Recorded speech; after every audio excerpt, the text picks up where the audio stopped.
ஐயோ என்னாச்சு? என்னாச்சுமா? என்ன பட்டுச்சுமா?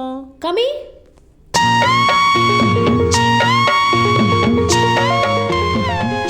அடி பாவி, இந்த சின்ன அடிக்கான ஆம்புலன்ஸ் மாதிரி வர வச்ச.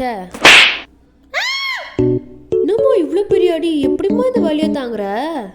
இந்த வீட்டில் நான் படுற வலியோட இதெல்லாம் ஒரு வலியே இல்லைம்மா. ஒரு 10 நாள் கிச்சன் பக்கமே போவாத. நான் மணி புரியுதா? சரிம்மா, நான் கிளம்புற, உடம்பு பார்த்துக்கோ.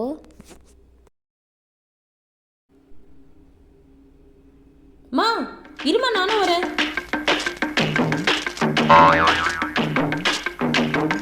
அடி பாவி, மூஞ்சில் அடிப்பட்டா காலில் ஏண்டி நடிக்கிற?